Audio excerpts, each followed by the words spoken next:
Hi guys, Mrs. Langless here. Today we are going to be working on a really cool symmetric design, much like the one that we have been working on in class. This one is all about our name, our symmetric name design that we're doing for our Square One Art project this year. Now, if you are finding yourself at home in quarantine, this project that we're going to work on is going to help you stay on track with what we're doing in person. All right, so this project, we started talking about line, and line is really always where we start because it's the most important thing in art, because lines make everything. We can't draw anything without line. In fact, lines make shapes, and depending on what type of line you use, they make certain types of shapes. So when you're using a curving line, like the lines in my name in cursive, you are going to end up with curving, free-form shapes that are called organic shapes. If you are choosing instead to create your name with a straight line design, you are going to end up with more of a geometric design, like the one you see here in front of you. So this is the project that we are working on in person right now, and let me show you the inspiration for this project. So this was something that I did with my students long ago, and I just love it. It's called Alien Names. Now, in this project, we're all going to be using cursive to create our names, and we're going to be doing this symmetrically, or the mirror image, to create these really cool new creatures or aliens with our name. All right, let's get started. So please use any paper that you have on hand. It doesn't necessarily have to be cut into a square like the ones we've been doing in person. So what you'll do is you will grab a piece of paper and a pencil, and we'll get started. Sorry about that, guys. Just realizing I hadn't grabbed a piece of fresh paper myself. All right, so if you need to pause the video so that you can get your things, go ahead and do that, and then come right back to it. So I'm gonna fold my piece of paper in half, lining up the edges, making the crease, okay? Now the important thing here is that you have the fold on the very bottom, okay? That's gonna be essential for moving forward. So the next thing you're going to do, oh my goodness, Mrs. Langless. Oh, I found it. My pencil was just hiding.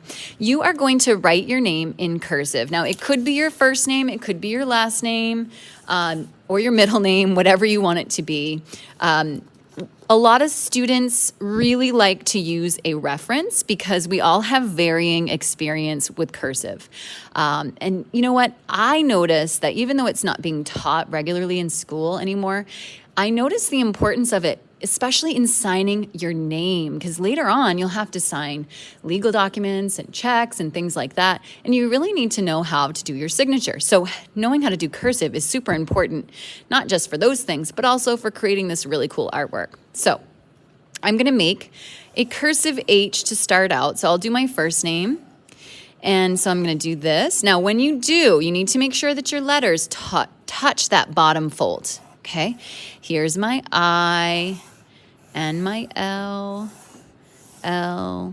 So each time they're coming down and touching that bottom crease. Now, the Y is a little bit problematic because normally the tail would go below the fold, but I don't want that. I'm gonna bring it up, and I think I'll just touch up here just to make it look interesting and kind of use more of that space, okay?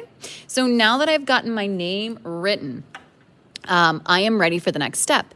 So at home, you can simply go up to a window and trace on the other side. Now here in the art room, I have light tables, of course, that you probably have used before. So I can just go ahead and turn my light table on. It's a little bit difficult under the screen here, but you get the idea. So there's Hillary written. If I flip it over and I've got that light shining through, then I can see it. So I'm just gonna go ahead and trace exactly what I'm seeing. And you're probably saying, but wait a minute, Mrs. Langless, the name is backwards. Yes, it is backwards. So don't worry about that. And there I went off track a little bit. Also, don't worry if you go off track just a little bit. It's not going to be that big of a deal. Just pretend you meant to do it, right? All right, so I am tracing my letters again and making sure that I touch the bottom.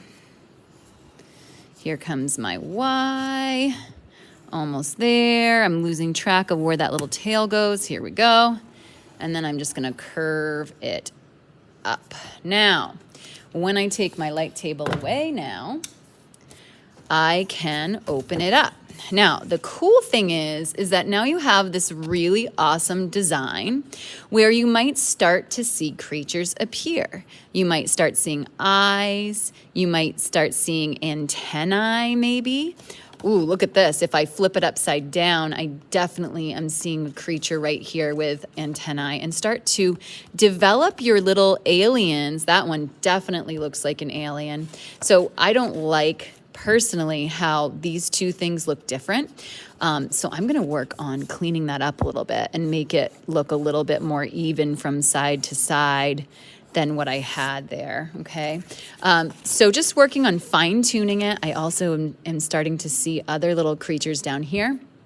That is when you will use your pencil to go back in and start to develop eyes and different features. So you can see here I did my last name, and so there's my eyes. This is a nose, so I made little nostrils. Here's the mouth, and then I'm going to create a different creature down here.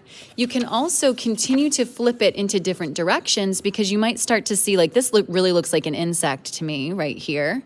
And you can develop this area, the negative space, around your artwork as well. So that is entirely up to you.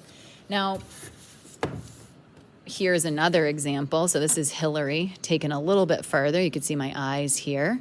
So really just run with whatever you find in your design and make it look interesting. Now you can see that I've traced mine, and I've also began to add color. That is something else I'd like you to do to continue to work on your alien name.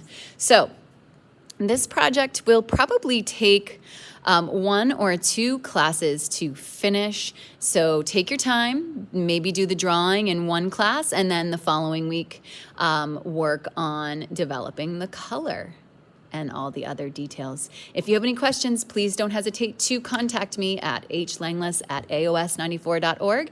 And I hope you're all doing well, and hopefully I will see you in person again very, very soon.